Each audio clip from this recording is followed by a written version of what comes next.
I really appreciate you taking the time. And it's honestly kind of surreal to talk to you about this book. 30 years. I mean, if like when I was 16, somebody was like, yeah, in 30 years, you're going to talk about this thing and people are still going to be talking about this book, I wouldn't have believed you. I just reread it in the last week for the first time in like 15 years. And I was like blown away by like, mostly just like how many crazy things happen. I know. It's like, I'm struck by when Neil Beidleman, Neil's a good friend of mine, were coming down the face, and I think he and Cliff Schoening had got to the bottom, and a rock came by and just creamed some Sherpa in the head, and they said, what the fuck did we do to make this mountain so angry? Because just once the shit started raining, it just kept coming. It's really depressing to me how there wasn't like one, it was a cascade of really bad decisions and bad luck that led to this thing. And if any one or two or three of those had been differently, could have turned out way different. So that's what I lose sleep over, is thinking what. Can you take us back to like 1996 in that era?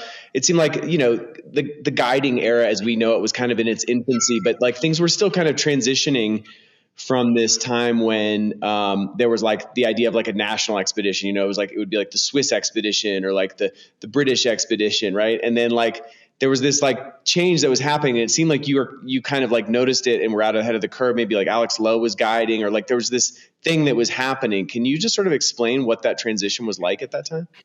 Yeah, I remember growing up. My heroes were Tom Hornbein and Willie Unsold. I was friends with Unsold, was in my hometown. I was friends with his kids. They were the same age as kids in my family. So when those guys climbed the western ridge of Everest in 1963, first ascent of it, that blew my mind. Those guys were my heroes, not the astronauts, not the football players, those climbers. So I paid a lot of attention to Everest. And when I was a hardcore climber. I lived in that subculture. It's what I cared about. It's what I wanted. When I went to college, my senior thesis was making a first ascent of the ham and eggs route on the Moose's Tooth, and literally that's what got my college degree. So I had no plans after college except to be a climber. And I resented the fact, as I became a serious climber in my teens and 20s, that I realized to go on an Everest expedition, there's all these gatekeepers. You got to have like the national climb, like the American Alpine Club and it's like, what the fuck? Who are these guys with clipboards who get to decide? And so I was like, I wrote off Everest, it's the Yak route and stuff like that. And then, so Dick Bass hires David Brashears, who I knew. David and I were friends, climbing buddies in Boulder.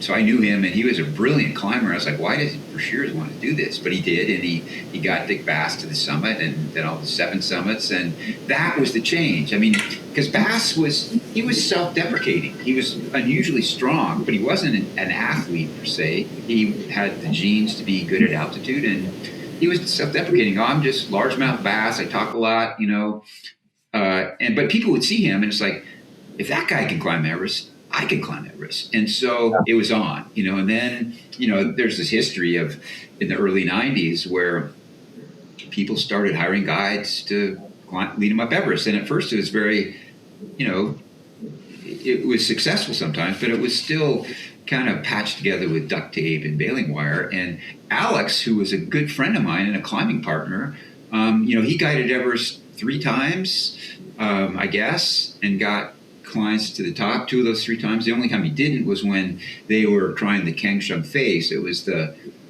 Sandy Pittman had organized that. And right, I noticed that, and it was like insane to me that she, like, of all the places that she ended up on, like the Kangshung face, which is like, that is still like nobody goes there.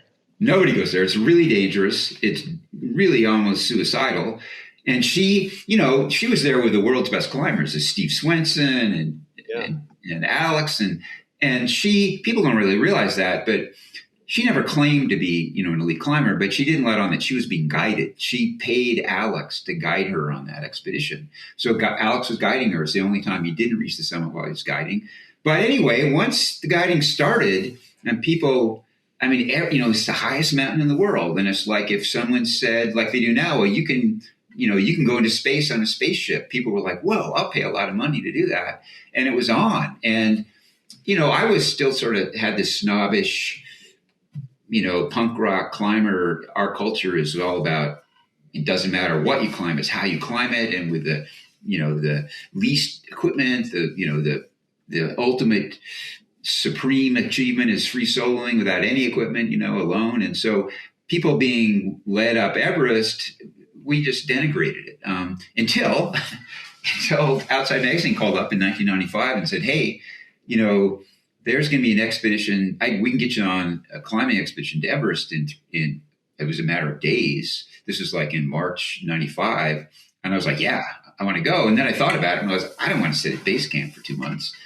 And I said, no, thanks. How about you let me go next year and I'll train and be fit for it. And how about that? And they said, okay, we'll try to do that. And they did. And that's how I ended up on Everest. But so 96 was it was already going on for a few years, but that was maybe the first or second year where it was getting really serious. I mean, there were a lot more teams on the mountain. I was shocked. I was sort of shocked to see that the price of climbing Everest was still about $60,000, but I was even more shocked to see that in your book that the mortgage on a house in Seattle was $60,000. I had just bought, not just, but 10 years earlier, I bought my first house. It was a 660 square feet. It was small, but it was $70,000. I had a $65,000 mortgage, which seemed oppressive. I lost sleep. How am I going to ever pay for this? $600 a month, and that is surreal.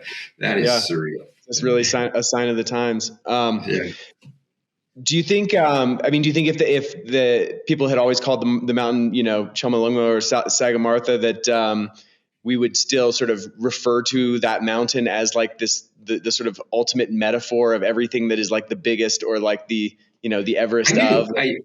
I do. I think that the name Everest was just an unfortunate, bureaucratic. Everest was in charge of the Great Survey of India. So, but yeah, I can easily imagine, it would be the Sagarmatha of, motorcycle races or whatever. But I wish that was the case, because I think, Chomolungma and Sagamartha are better names, more appropriate. So that'd be cool. Yeah.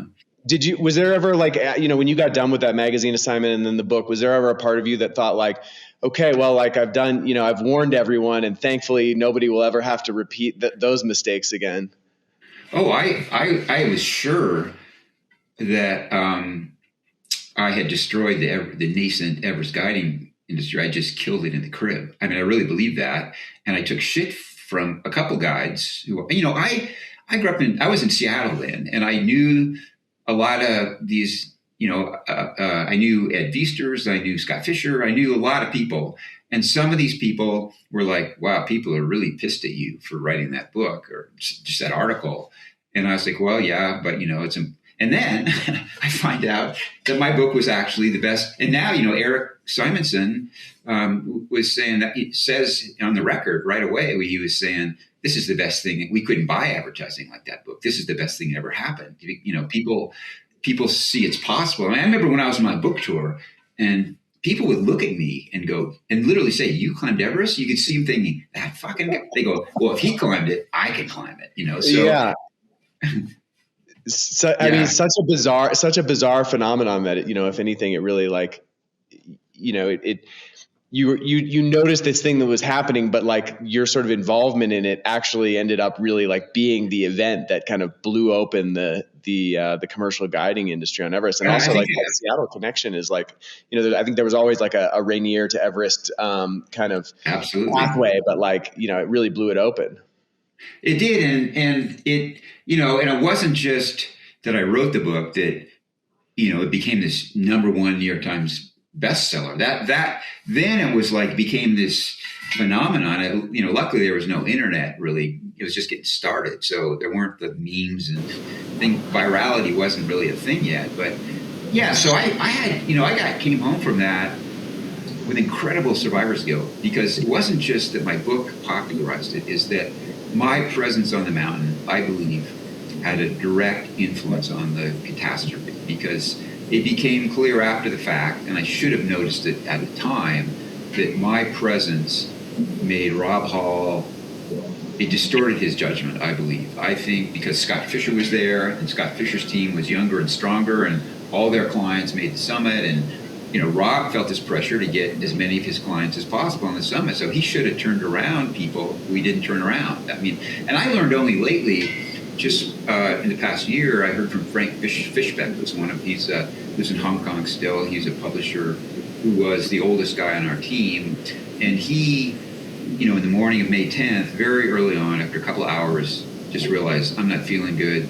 That's a bad vibe. The weather was bad last night. No one's rested. And he turned around and went down. And what I didn't realize until I was exchanging emails with him just a few months ago was that Rob Hall, as he turned around, Rob Hall was bringing up the rear. He passed Rob, and Rob tried to talk him into going on. And he said no. I knew he had done that to Doug Hansen, and Doug Hansen said no, and then Rob talked him to turn around and going up. And Rob talking Doug into going up when he should have gone down right then was if he hadn't done that, I don't think the catastrophe would have happened. And then certainly Doug would have survived. And yeah, and the fact that he didn't just convince him to go on, then he didn't turn him around at 1 or 2. Doug didn't summit till 4 p.m. and that was.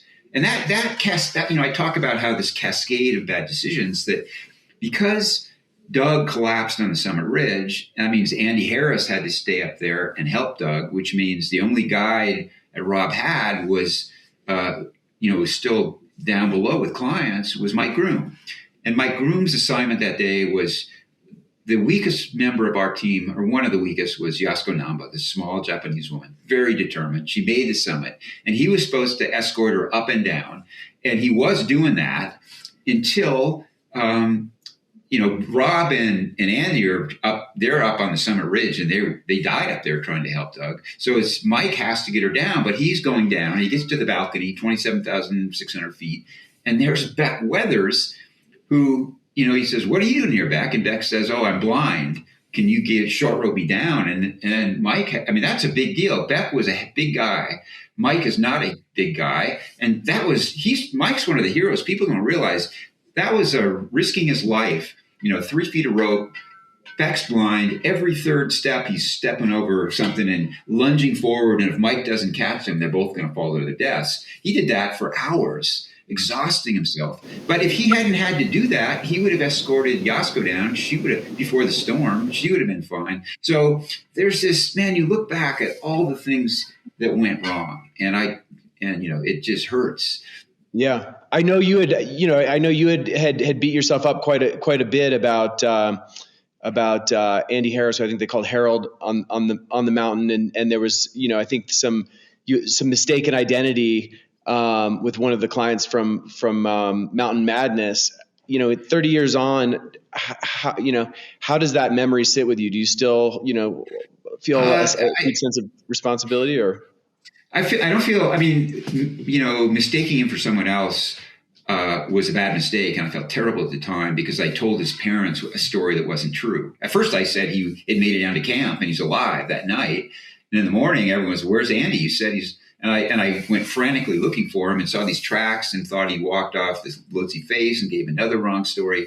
So I gave this, the family was dealing with this tragedy right away, and they had all this misinformation because of me. I felt bad about that. But what I really felt guilty of was Andy and I had similar climbing experiences. We became really close. He was young. We both climbed a lot of the same routes in Canada. And he and I were buddies.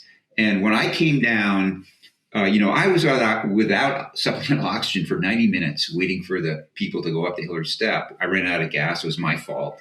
I didn't bring my third oxygen bottle up.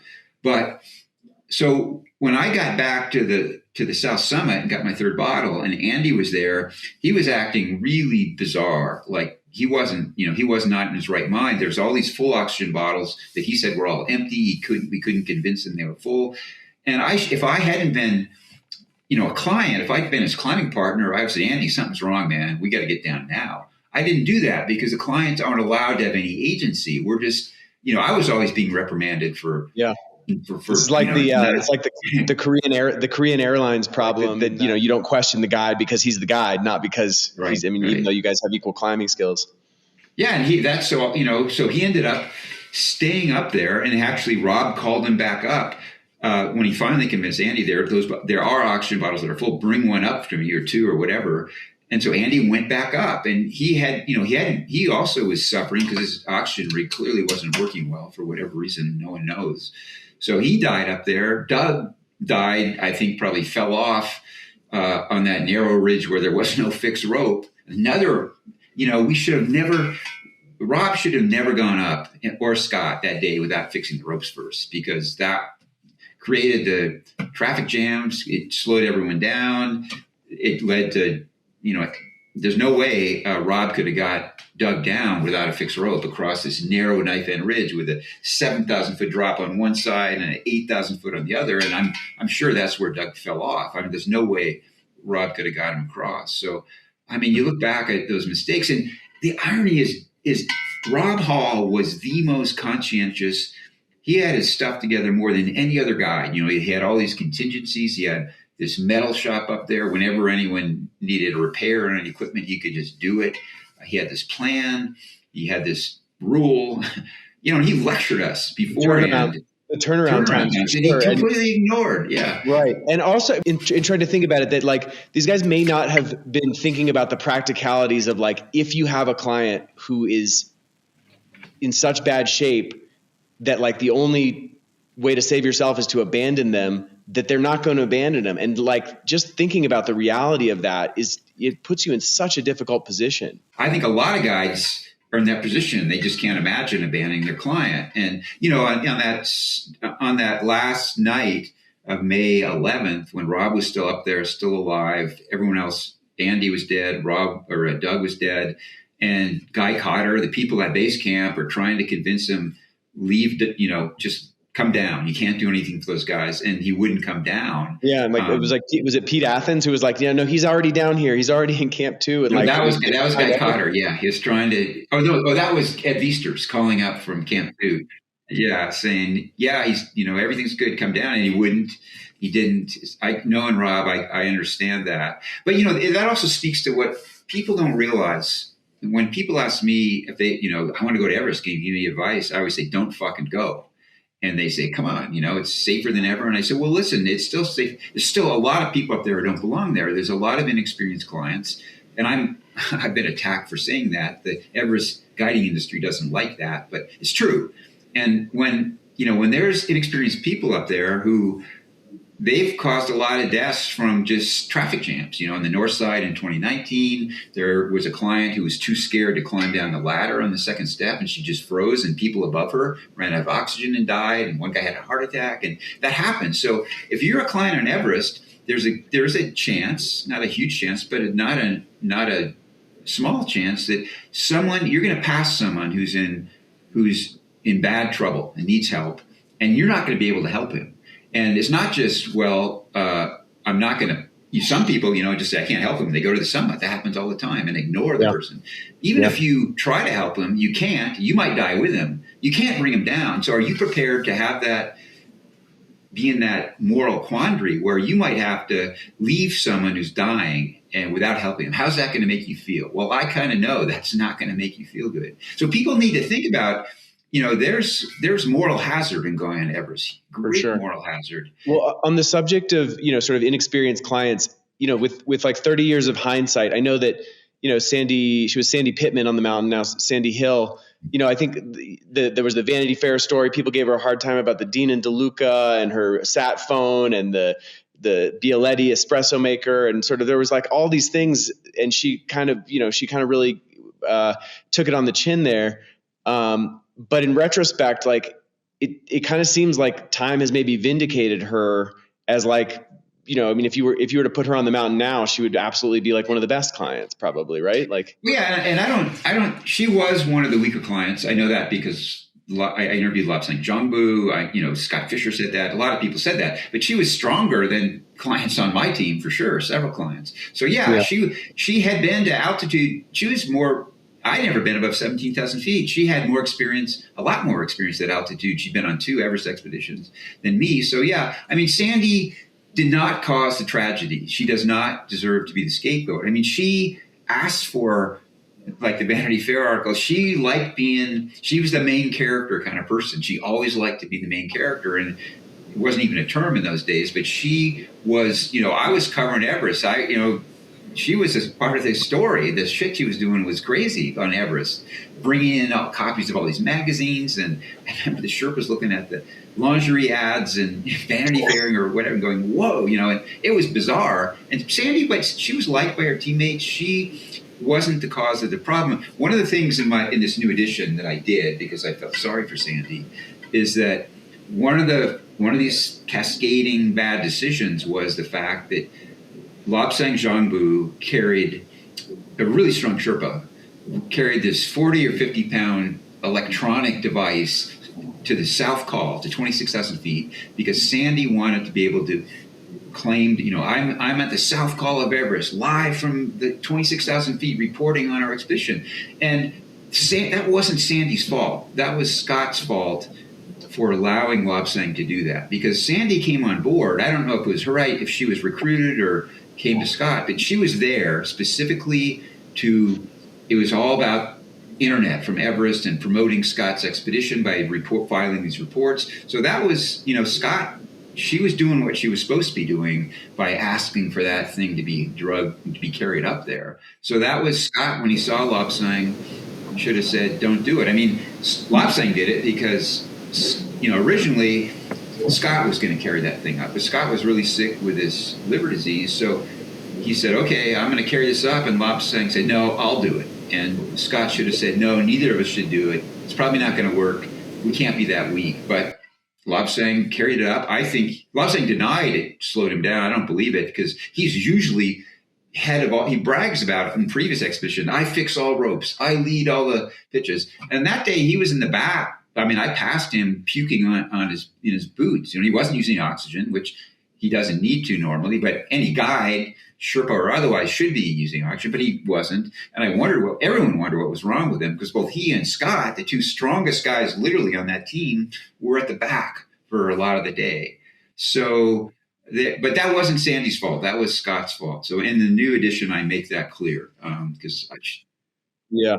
Sure. Well, what about with Anatoli Boukreev? He was the other one who there was, your interpretation of him was fairly controversial after the fact. And I'm curious sort of what you think now. I think, in the book you had criticized him for, going without oxygen, for not wearing a pack, for heading down ahead of his clients. And I'm curious, 30 years on now, how do you feel like that holds up? I mean, do you think that? I think the controversy about Anatoli was stirred up intentionally by his ghostwriter, Weston DeWalt. I mean, he made a lot of false statements in his book, which I tried to correct. I called his publisher and pointed them out. They wouldn't correct. But I mean, Anatoli, I reported on him absolutely correctly. I praised him for being one of the strongest climbers ever in the world, high altitude climbers. But I pointed out, and I praised him for heroically risking his life, and he saved the lives of three of his clients, and he deserves all the credit in the world for that. But he should never have guided without oxygen. I mean, the fact that he went down ahead of time, I pointed out in the book, he had to, because without oxygen, Anatoli's a superhuman. You can climb without it faster than most people with it, but you can't stay warm without oxygen. That's crucial. So if he stopped, he would get hypothermia, frostbite. So he had to go down fast. And by having to go down fast, he had to abandon his clients and leave all his clients to be brought down by Scott and Neil Biderman. And Scott, was really sick and never even caught up to his clients, and he ended up dying up there. So Neil Biderman, the junior guy who wasn't being paid much, least experienced, never climbed Everest, he was another of the unsung heroes. He's the guy that got his clients down to the South Col. They got lost and ended up on the huddle, and some of Rob Hall's clients died. But without Neil, they wouldn't even gotten down there. And no one calls Neil a hero. He's at least as heroic as Anatoli. He and Mike Groom didn't get the credit. Anatoli did, because he went out and brought people back. And good for him. But I don't think I did Anatoli any wrong. I reported the facts. I mean, in interviewing and getting this, messages. Seeing what Scott said about Anatoli in the final days, Scott was furious at Anatoli on the summit bid, because Anatoli, he was a Russian. The Russians do not coddle people. Russian guides, they fix the ropes, they put them up, and then Anatoli told me this multiple times. If client cannot climb mountain, should not be there. Not my job to get client to top, and he's absolutely right. So Anatoli was just being Anatoli. That was another one of these. Scott wished he wasn't. He was great earlier, but when Scott saw that Anatoli he wasn't all warm and fuzzy with the clients, he got pissed at him.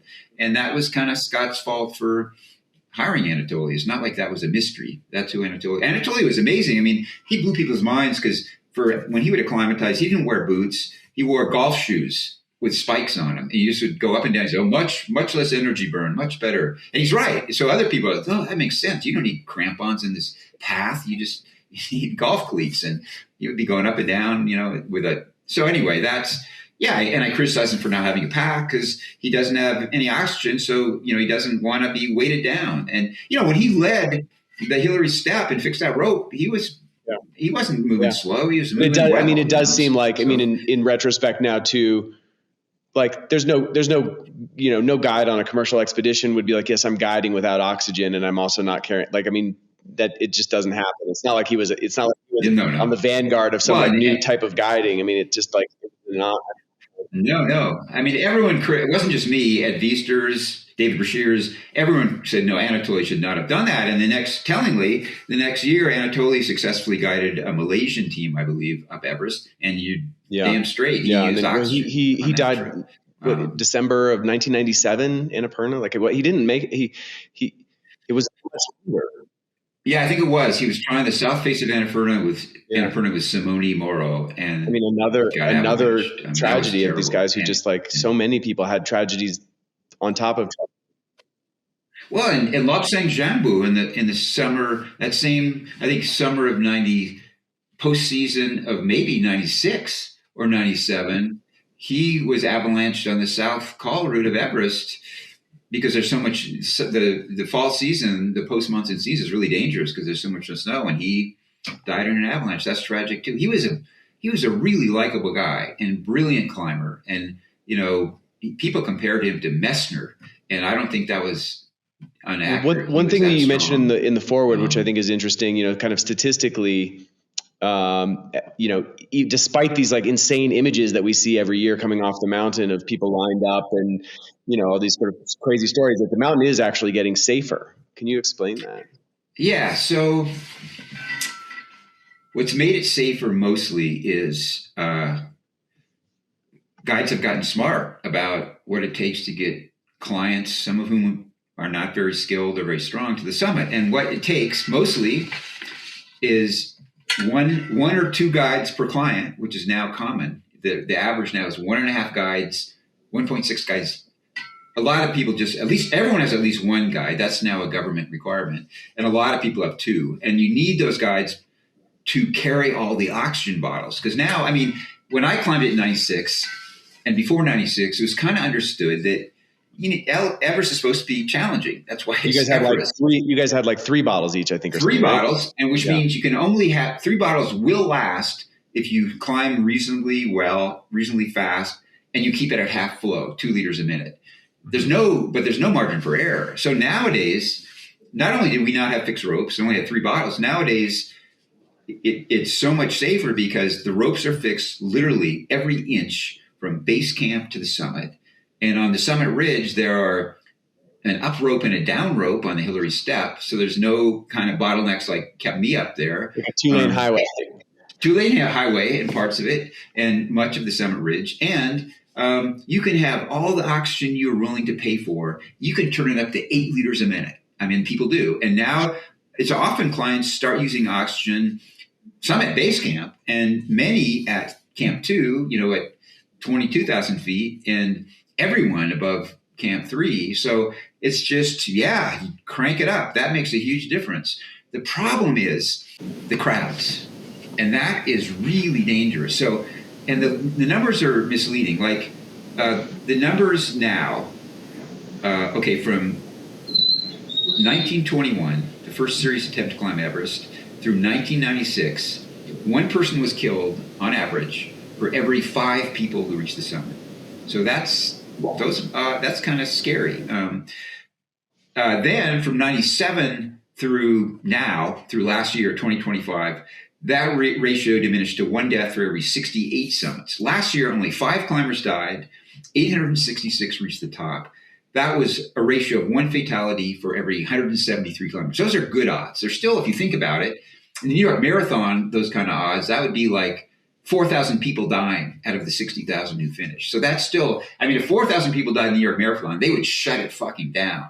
But this is Everest, so 5 deaths, no problem. But I'm really worried, and I think it's quite likely that in the next 5 years, 10 years, there's going to be a mass casualty incident that's going to kill, serac's going to collapse and kill 200 people. Right now, it's this huge, iceberg, size of an apartment building, 100 feet high, leaning increasingly over the entire icefall route.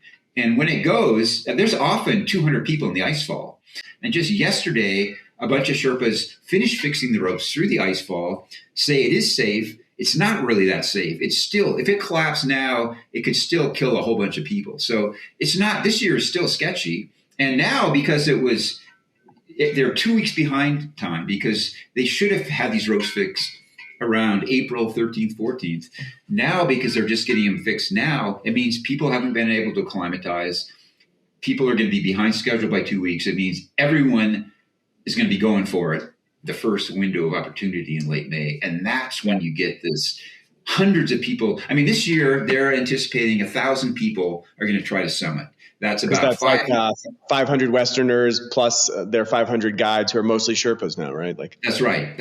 Yeah. And so when that happens, you're going to have traffic jams like you saw at the worst, not just on the summit ridge, where people are going to be at a standstill for hours, even with 2 lanes of fixed ropes. But in the icefall, that's what scares me, because even when there's not a particular serac, when you're climbing that icefall, I mean, you were at base camp. I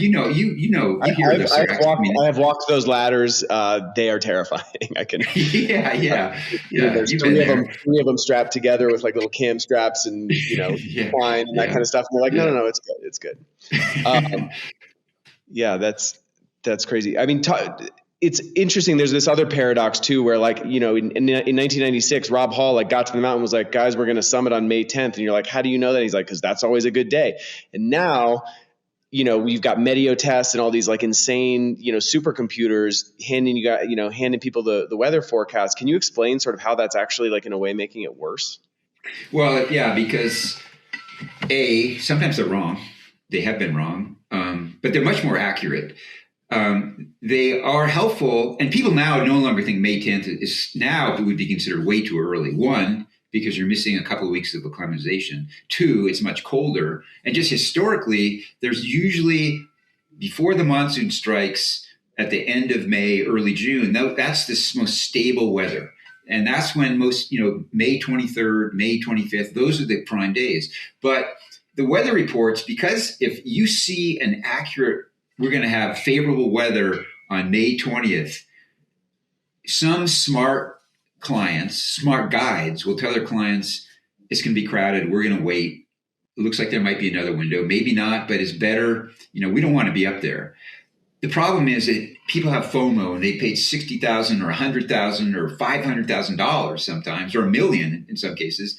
They say, I'm not going to sit down. Now, it's good weather. What if we don't get another chance? We're all going. And that's why it has FOMO is why these crowds happen. I mean, some of the pundits and some of the guide services, it's not a problem. People just need to be patient. Well, people aren't fucking patient. They get FOMO and they all want to go at once. And even Alan Arnett a couple of years ago wrote, the crowding is a thing of the past. All those pictures are from 2019, which a lot of them were.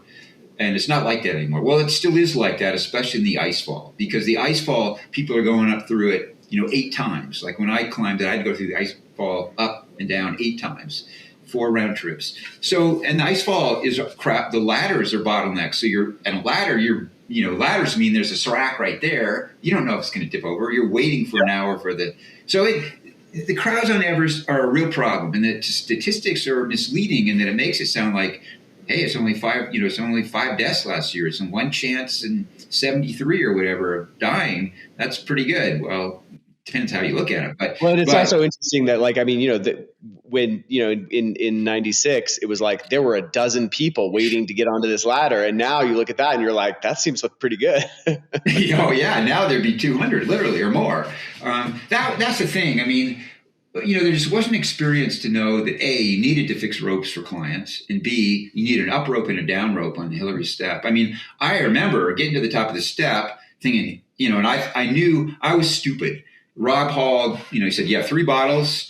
One of them you want to leave at the South Summit, or a Sherpa will leave it there for you. And you shouldn't use that. You shouldn't need that on the way up. You need to get to the summit and back to the South Summit on 2 bottles. Well, that, by May 10th, that all bets were off on that. But I believe that still. So I was like, no, I'm going to get to the top fast and get down fast. And I thought I could have done it. And I could have done it, except when I got to the top of the Hillary step to rappel down, there were 30 people coming up. And I had to wait for 90 minutes without oxygen. And that, man, I tell you, I'm not Ed Viesters. I'm not Reinhold Messner. I am not an elite athlete. I am just kind of an ordinary human.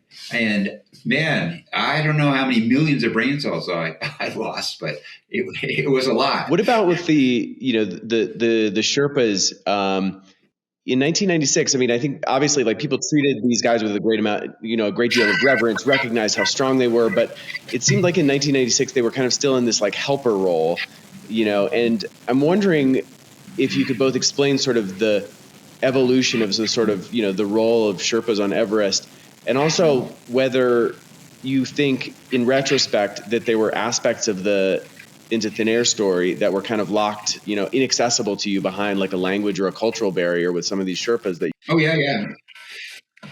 I definitely, I think one of the most interesting changes, the most interesting thing that's happened in the 30 years is that Sherpas now are the gatekeepers on the mountain. Most of the guide services are run by Sherpas. All the big ones are run by Sherpas. The Sherpas call the shots.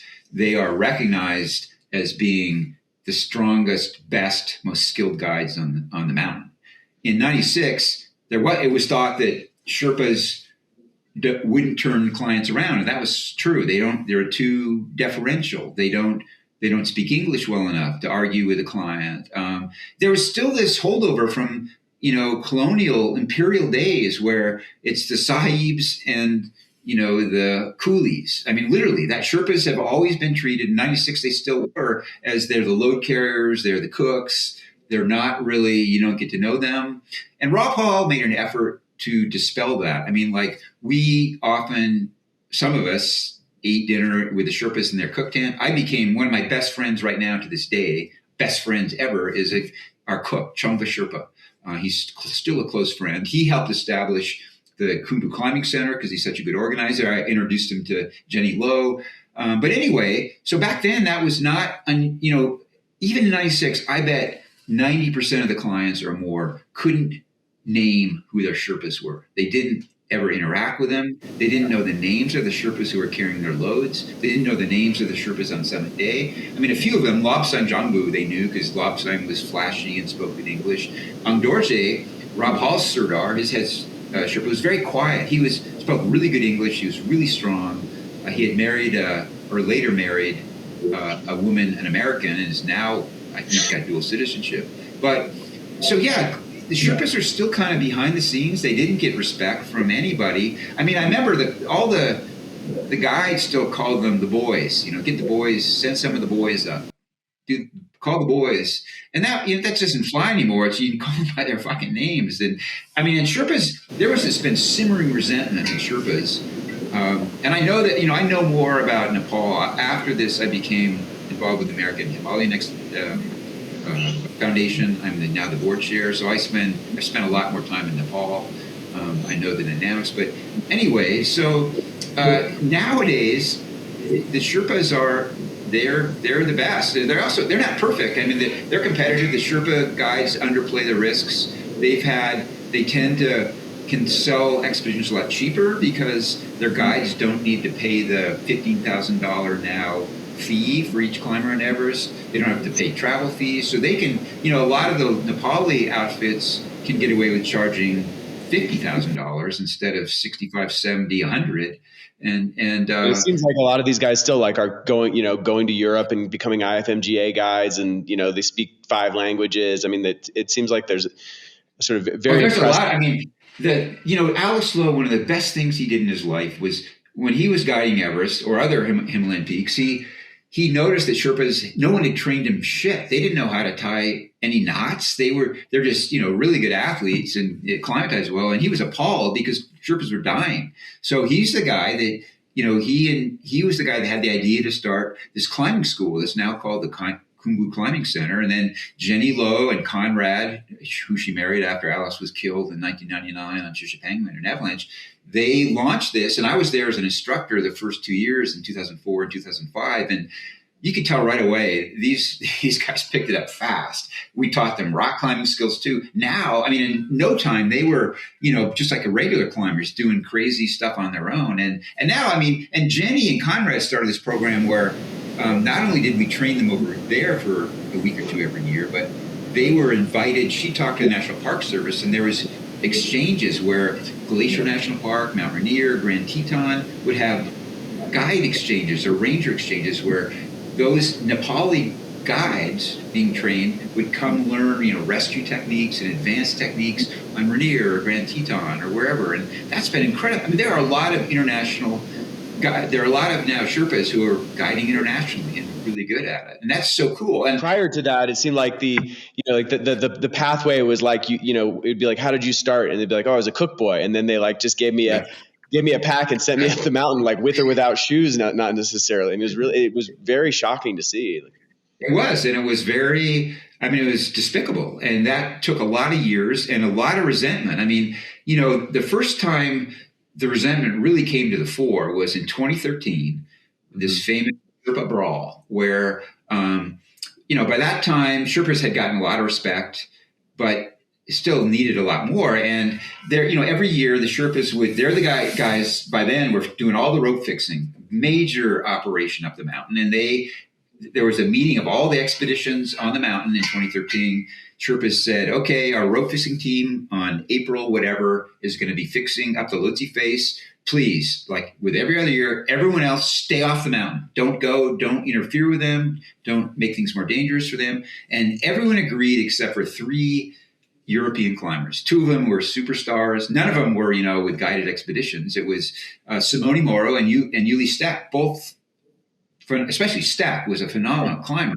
And so these guys said, well, we're not being guided. And they weren't using ropes. They said, we'll just, speed climb past these guys and no problem. But it was a problem because when they crossed the ropes, they knocked down a little ice, which really, it was potentially a hazard, but mostly the Sherpas were like, what the fuck? You can't even stay off the mountain for a day? You guys are so arrogant. And it was totally disrespectful. So those guys, the Sherpas that day, just when that happened, they got in a fight, literally pushing, shoving on the Lhotse face, this ice face. The last place in the world you want to get in a tussle.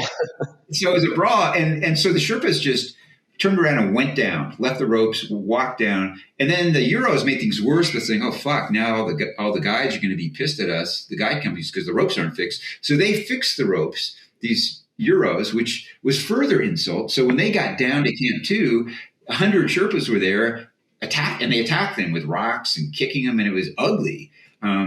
And it turned out okay, but that opened people's eyes because the Sherpas were pissed.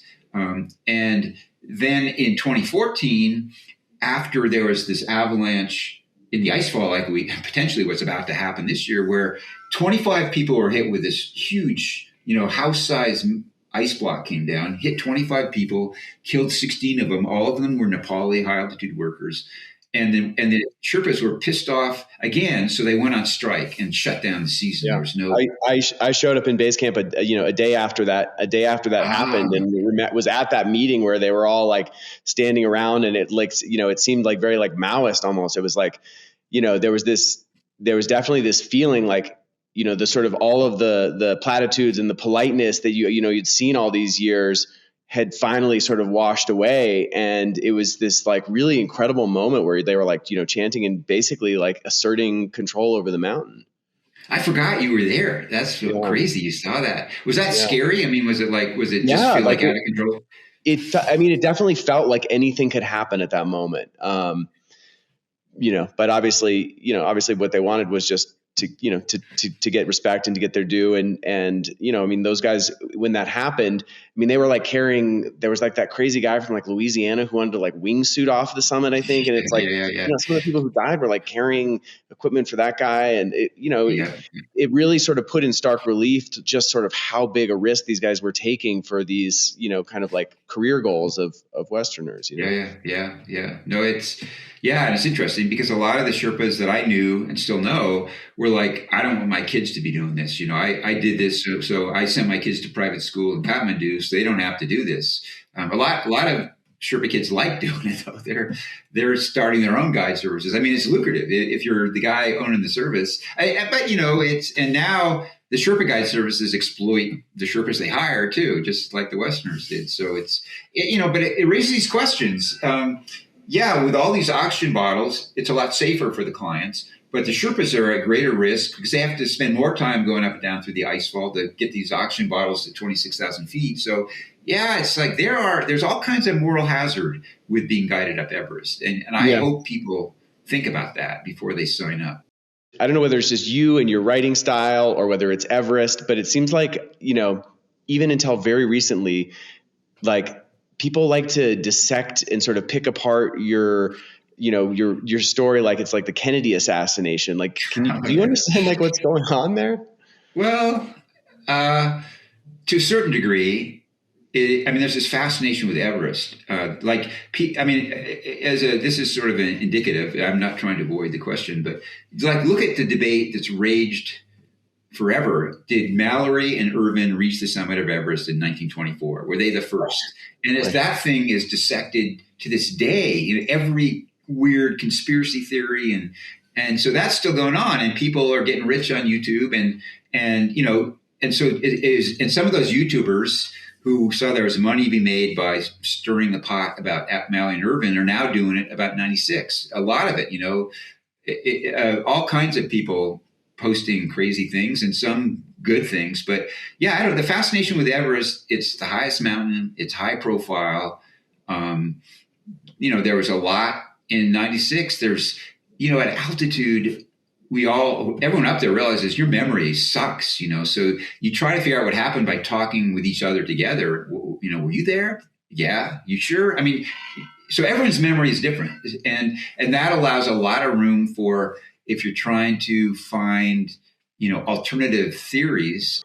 Towards the end of your book, you were kind of, wringing your hands about people using oxygen, and you had sort of postulated that maybe, banning oxygen on the mountain, we've already talked about that, people have gone from 3 bottles to like 5 or 6 or 7 bottles or whatever they want to afford. And now like some crazy guys figured out that like, if you breathe like xenon gas, that will like fortify your body against, against the altitude. Where do you stand on this now? Like, I mean, what do you think? Well, the xenon thing is interesting. It's in laboratory settings, and one of the guide services, Furtenbach Adventures, who's been experimenting with it for years, is convinced that the xenon, if you breathe it under the right medical supervision, it increases your blood cells' capacity to carry oxygen. It's like EPO in bike racing. Same principle. You take EPO, you take xenon. Now your endurance is much better.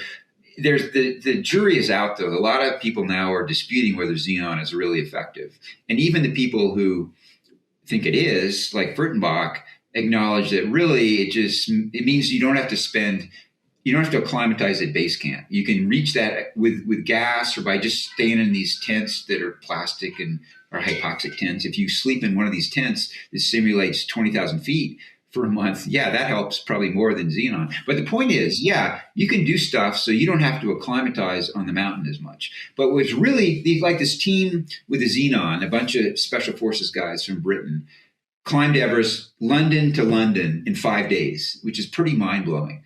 But most of that had to do, it may have been the xenon, but most of that was they slept in these hypoxic tents beforehand. And from base camp, they turned on gas, full flow, that Sherpa's helping them carry it. And that's more people, that's not as interesting. Yeah, well, you had full flow oxygen, 8 liters a minute or whatever from base camp. That had a lot more to do with it.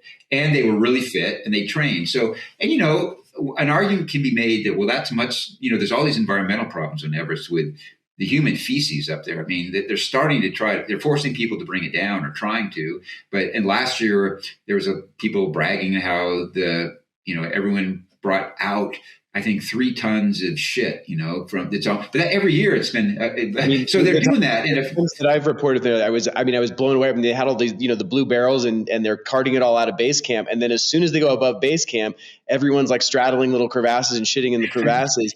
And of course it's all like sliding back down to the base camp. And when you do the math, even on the back of a napkin, you're like, it's not an insignificant amount. I mean, it's it's there. I mean, right now at base camp, there's like 1,500, 2,000 people there with all the support staff. And they're all doing it somewhere. And, hopefully most of it's getting carried out. But up on the mountain, there's 1,000 people above base camp who have not been carrying it out.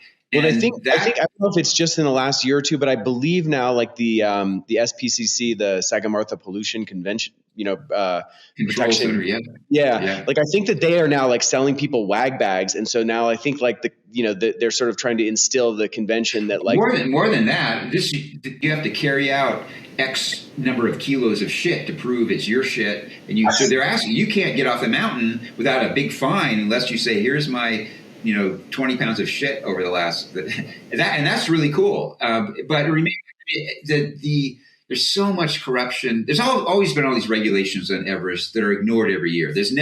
No one is supposed to helicopter above Camp 1 except for emergencies above, and common now for people to get down on Camp 2. They don't want to go down through the icefall. They survived Everest. They say, oh, I've got a medical problem. And they call a helicopter to rescue them. And so that happens sometimes. In Nepal, it's a little bit of money buys a lot of. Yeah.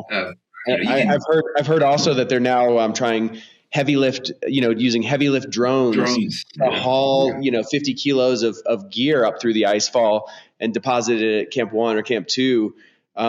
Rather than risking life and limb, which, seems like an interesting safety feature, but also, just sort of one more way to subjugate the giant mountain. That's right. And there's serious right now, just this week, because the icefall has been closed, they've been ferrying ropes and rope fixing equipment up to Camp 2, and they've been really successful. But there's already talk about the globe's warming, so Everest is getting warmer. The icefall is getting more unstable. No one disputes that. So there's been a lot of talk, serious talk about maybe it's time to start, for the safety of Sherpas and the clients, forget about the icefall. We're going to helicopter them up above the icefall. And it's like, okay, but is that climbing Everest? And it's the same thing. I predict it'll happen. It'll make Everest more popular than ever because it's still Everest. You still come back and I climbed Everest, there's so many compromises now that, I was struck by that. I tried to climb Denali, highest mountain in North America, back in 87 or something, and I kicked my ass. I came away with a lot of respect. I went back in 2013 with Conrad and Jeremy Jones and a bunch of people, and we had a great expedition and climbed it. And I was struck by, in some ways, Denali is a lot more work than Everest and harder because on Denali, nobody carries your tent or your sleeping. You have to carry all your own food, all your own gear. You don't do that on Everest. That itself should make it not count as the summit. People who hire people to take risks to carry all their stuff. So there's so many compromises now. It's really hard. It becomes kind of absurd to say this is okay and that isn't. So it's like, well, everything's okay. And I think that's going to be the future of Everest, where it's already been compromised so much. It's going to be compromised more because it's not going to look good to have 100 people crushed by a serac in 2 years. And maybe that's a good thing. I don't know.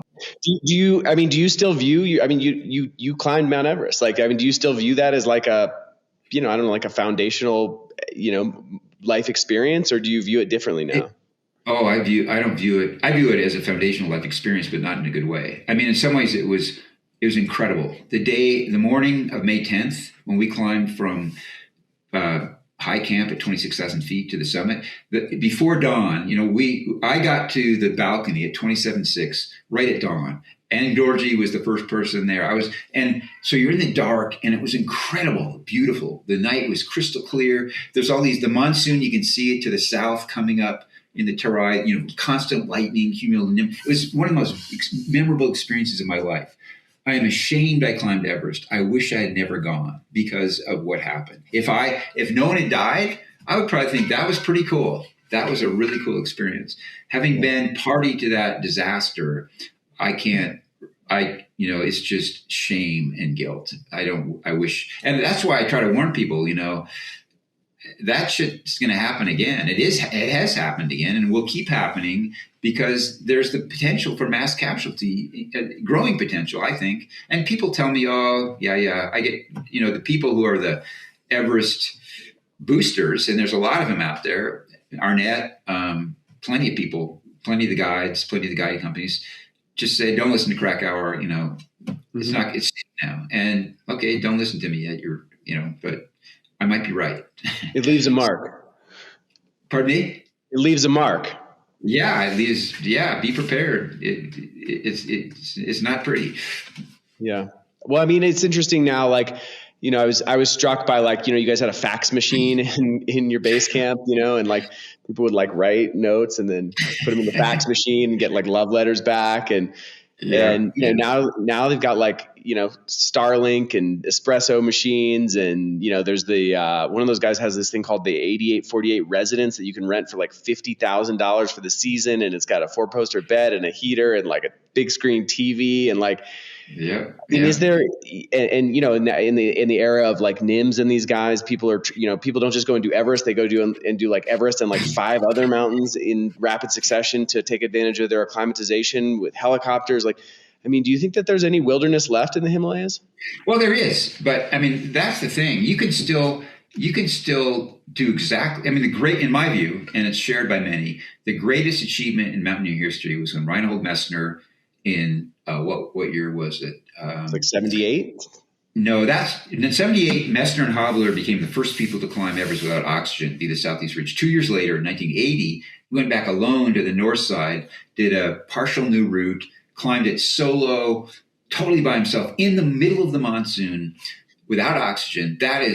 You can still do that. No one has repeated it. I mean, you could just repeat that same thing. And there's been really, even if you don't want to go full Messner, you can just stay off the 2 primary guided routes on the north and south. But most people, most people want to climb, if they want to climb Everest, these thousands of people are guided every year, now 1,000 people every year, well, maybe not, almost that many.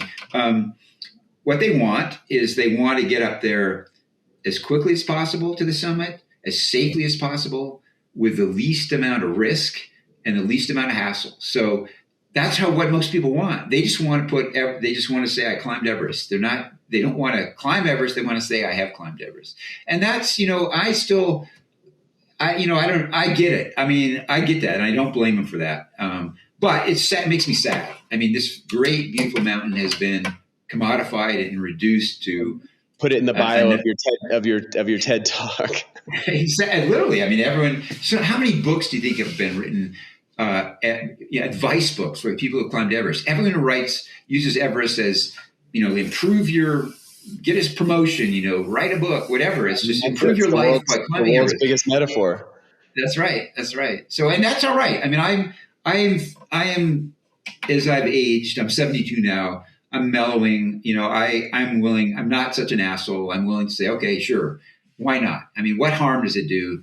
If you're willing to take the risks and willing to accept that moral hazard, go for it. I still don't think it's a good idea, but go for it if you want. Is there anything you think I missed or anything that No, I thought this has been really good. This has been a great interview. I mean, there's so many rabbit holes we could go down. I mean, I could and have talked for hours. Just there's so much stuff that is still. I mean, it hasn't gone away. My PTSD is still there. It's much better. I'm not all fucked up anymore, but it's there, and the guilt is there. And every May 10th is a rough day for me. I mean, I especially think of Doug and Andy. I still have their picture up on my bulletin board above my desk. They were close friends and good people, and that's different when it happens to someone you're close to. Yeah, I'm not over it. I think a lot of us in 96 aren't. I know that for a fact. So, bad decisions. I made a bad decision. I regret going. I really do. Having gone, I don't regret writing the book, but I wish I'd never gone. It had a huge impact on my life, and it wasn't positive for the most part.